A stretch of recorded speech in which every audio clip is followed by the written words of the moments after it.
Dr. Andrea Goldstein, Head of the India-Indonesia Economics Department, OECD France, and Dr. Ajit Ranade, Vice Chancellor, Gokhale Institute of Politics and Economics. Thank you all for taking time out from your busy schedules to be here. And without further ado, I hand over the floor to Dr. Veemanu. Thank you. Thank you. Given that we are already running 15 minutes late, So you can come here. yeah, I will just write into it.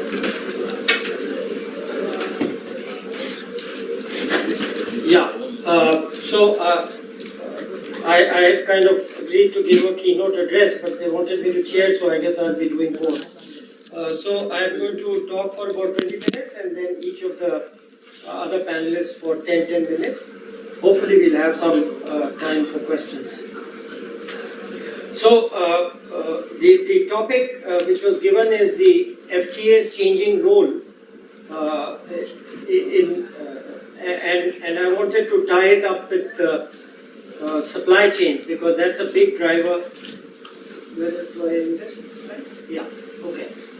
So what I'm going to do is, it looks like many of you may never have heard of me, so I'm going to go back 25 years when I was in government, and perhaps you'll learn something from it. So I will talk to you about the old FTA approach and tell you a little bit about the flying geese model, which is very important as a precursor to the kind of supply chains we talk about now.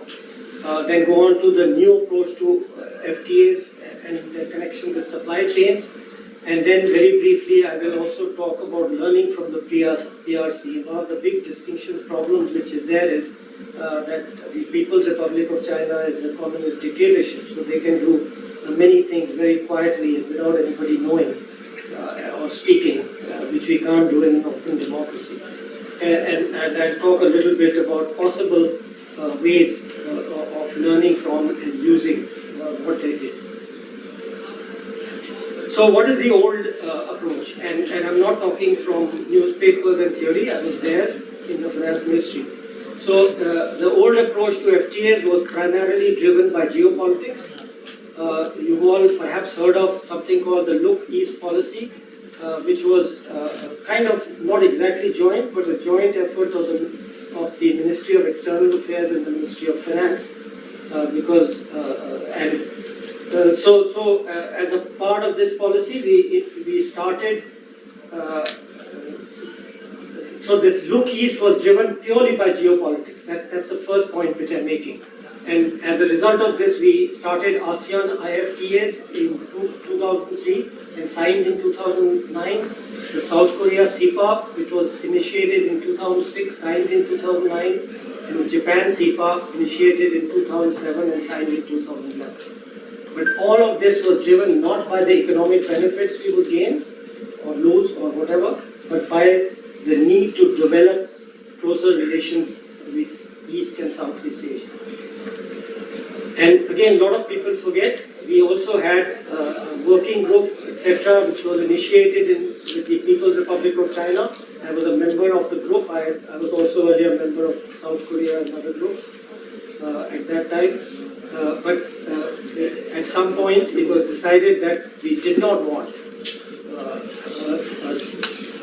FTA with People's Republic because it was not in our economic or political interest.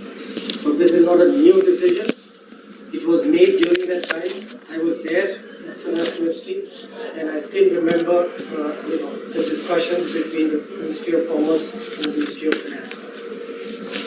So internal economic discussions also focused on, again, non-economists might not know, but FTAs in theory are not such a great thing as everybody thinks.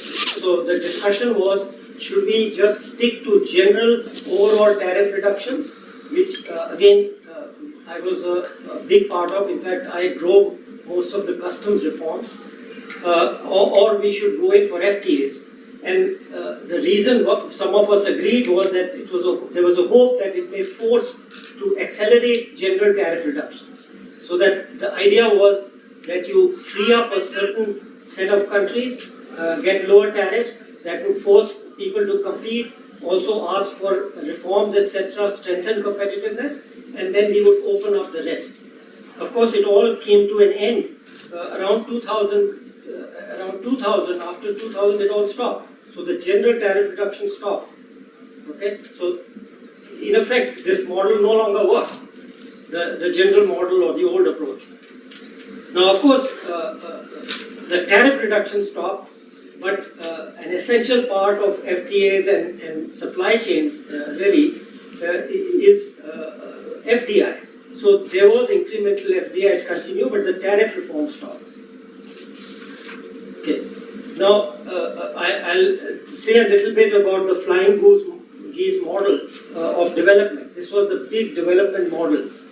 And the idea, very simply, was that Japan, which was the most developed country, would lead the flying geese into development. So Japan would keep going up and up the ladder, and there would be a string of countries behind who would keep stepping into the things they vacated. So it was a stage theory of development. This was a big thing in the old days. Stages of development. Okay? So Japan was already at this stage. They would move to the next stage. Some countries, which were the NICs, they would call the NICs. That was the term we used to use. Singapore, Hong Kong, South Korea, Taiwan. They were behind the Japanese. So Japanese were vacating certain things. The NICs came in and they accelerated their growth tremendously. That's why this flying geese model became prominent. And then behind them, this happened in the 60s. I mean, the start happened when they took off in different times. But the new NICs, what we called Malaysia, Thailand, Philippines, Indonesia, started their reforms in the 70s, and they formed the next layer. Okay, so it seemed to work very well. All these countries were connecting and being led by Japan. They created supply chains. They allowed FDI, trade, etc., everything, and the growth became accelerated so much. They were called the miracle economies. That was a big thing in the 70s and 80s. So the next, I put China there, but below that actually, before that I should have put India. India could have done the same in the 1980s, but we did not. We chose not to become a part of this development model. Okay, that was a deliberate choice. And basically it had to do with our socialist orientation. These were basically open, free market economies which had reformed. So our reforms did start in the 80s, but they were slow. They did start in the 80s. And I've shown in many papers that we did actually accelerate our growth, but we didn't join.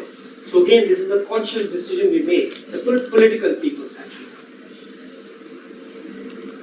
So the important question, shift in approach, which was the topic of, as I understood, is what this discussion is about. But I think that background will be useful for the youngsters here. So what is the background to the shift in approach? These are these 4 or 5 things. What is the motivating change that we took to FTAs? So one is over this time in the 80s, 90s, etc., we were reforming. So improvements in competitiveness. Partly People's Republic China wages rose above ours. This happened over time. I'm not giving in time order. Big infrastructure investment starting in the 2000s, investment reforms, simplification starting from the 80s but accelerating in 91. You all heard of the 91 reforms. And the more recent things which are also important, one is of course which you hear a lot about, the heightened risk of dependence on a single source, not just in time to de-risking. Global experience of supply chain disruptions has clearly had a big effect on the world and on India. And of course, this political stuff which you all know about, I need not repeat, the risk from China. And I will actually tell you how important and how big that risk is. You'll get an idea from some of the numbers I'll give you. But here the fact which I focus on is that this de-risking and diversification is something which motivates us. Okay? That's an incentive for us, that it's gives us an opportunity to manufacture, to go back to the manufacturing stage. So what exactly is this new approach to FTAs? Basically, it is to, you could call it, I took it out, I was going to call it from look east to look west. That sounds too neat. That's not the idea actually. The idea is to have FTAs with high-income developed countries, okay? So I listed some there, that's just an example. I checked to make sure Taiwan, by the way, is a high-income country. Okay? It's no longer upper middle income. China is still upper middle income. So these economies are complementary. In the conventional trade theory, which we all learned, and maybe some of people here may still be teaching, was comparative advantage. So we have completely different comparative advantages. So it's good to get together. We can use each other's comparative advantage. Sources of technology and FDI, they are all in the developed countries, the kind of countries I just mentioned here. China recognized this right at the beginning of their, well actually from the 1990s, 10 years before they joined the WTO and made full use of it. Largest market for manufactured exports is there. I'll give you some numbers. So if we take the top 5, there's a table, I'll just show you, but I'll just read. Sorry, next one. There's a whole table there, and these numbers are from here, but I'm just going to read out a few important ones. So the individual EU, Japan, etc. numbers are in the table, but I'm going to give you an aggregate thing to give you an idea of what I mean by this. So source of almost 60% of global FDI is these top 5 countries which I mentioned there. Okay? While China is the source of only 8%, and even if I add all the Thailand, Malaysia, etc., it may go up by 1%, roughly. So, want FDI? That's the place to go. Okay, and the same 5 companies have 53% of the manufacturing imports. I said it's the largest market for manufactured goods, and that number is 53%. Those 5. Versus again 8.5 for China. No comparison. Again, if you add some of the others, Thailand, Malaysia, etc., maybe 0.5%, 1%, 2%. That's it. Okay. So these are the 2 big motivating factors. The third one is a simple one. We are trying to get into electronic goods. Vietnam has got there. Everybody thinks, oh, they are more competitive. No, it's a simple thing. They have an FTA with EU. That gives them 12.5% advantage over India, straight away, in electronics goods. That's huge. Talk to some exporter of electronics and find out what a huge difference that will make. So that's another reason. Okay? And finally, I just put down the ideal. I'll maybe come back to it. There's no watch here. Maybe you'll tell me when. Ideally, the kind of FTA I would like, this is my personal view, we are approximating that, not exactly the same, would be with developed countries, high-income countries, for the reasons I've outlined earlier, cumulative rules of origin.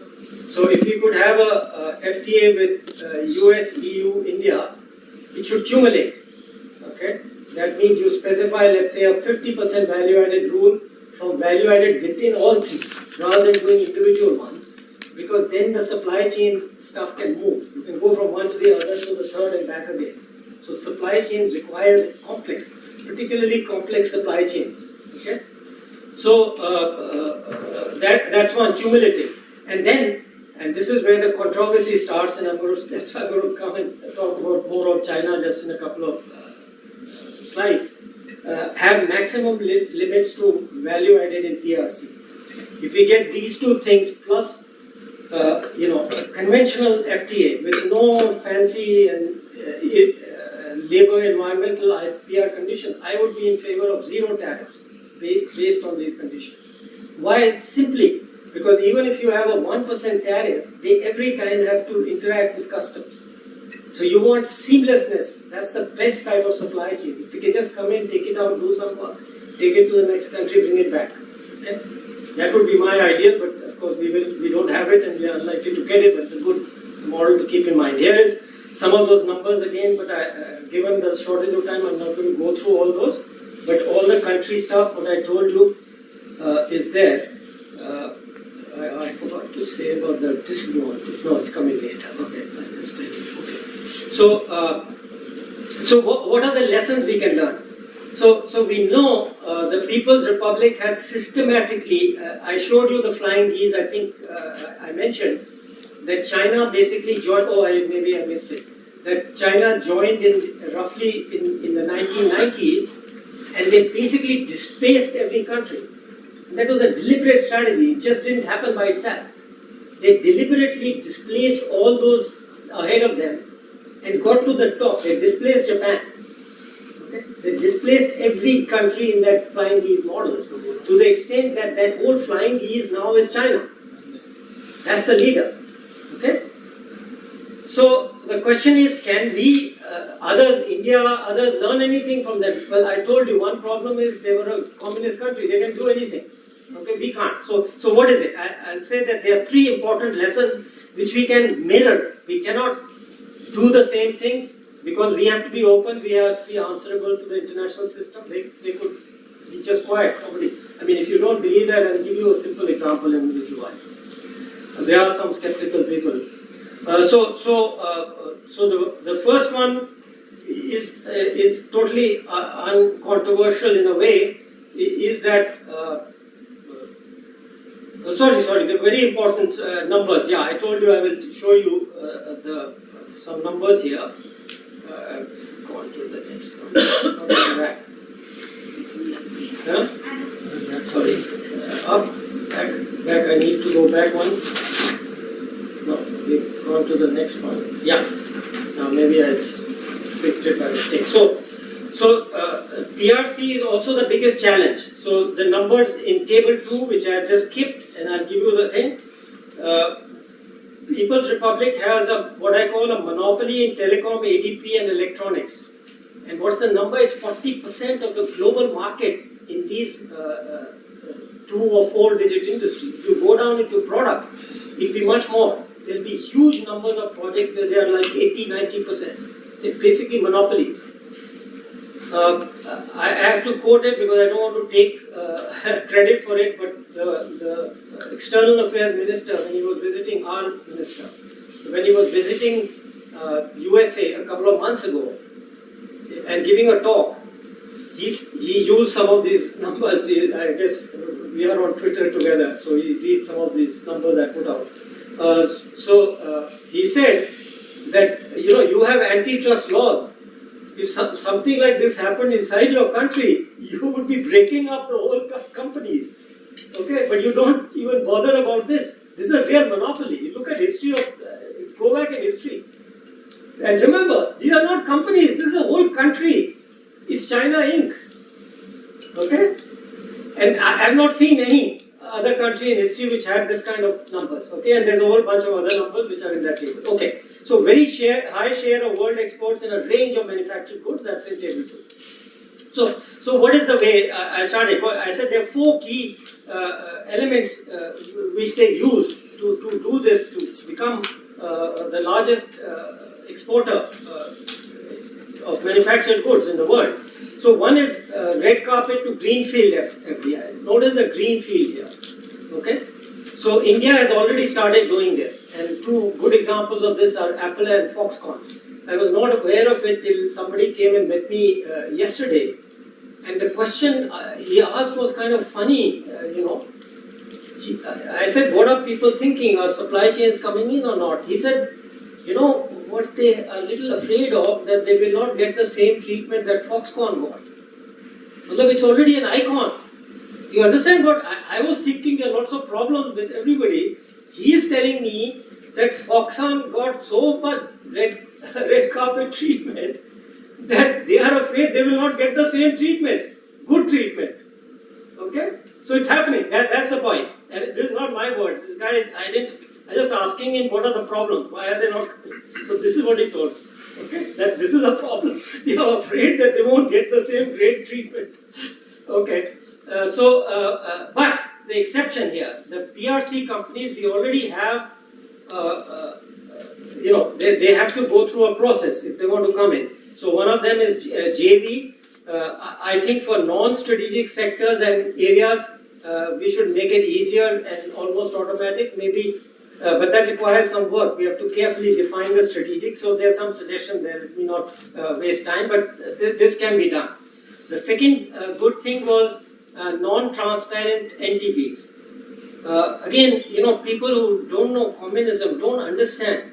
The example I used to give, exaggerated one. I said, you look at our RBI.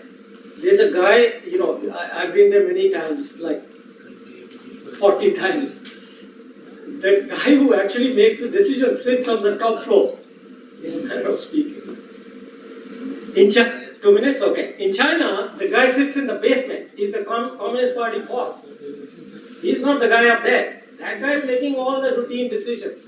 But if there's any issue which comes from the government, this guy will just pick up the phone and say, do this.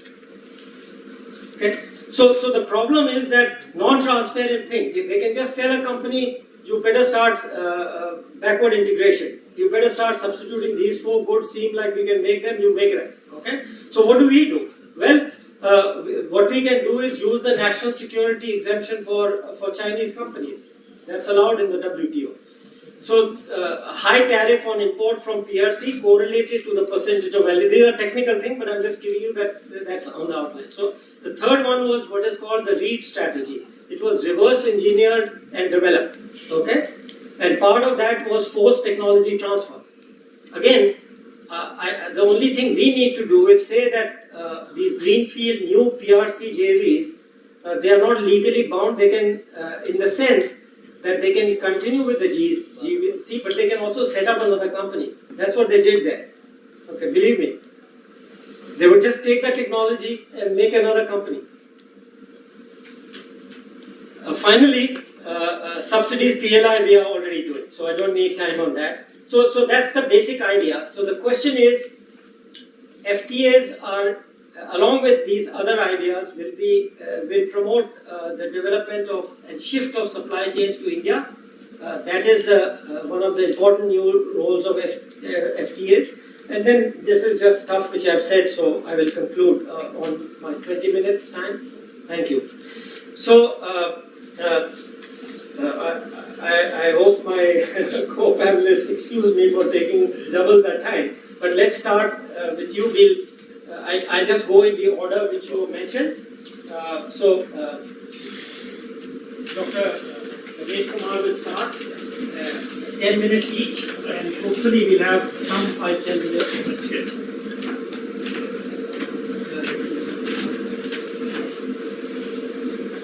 Well,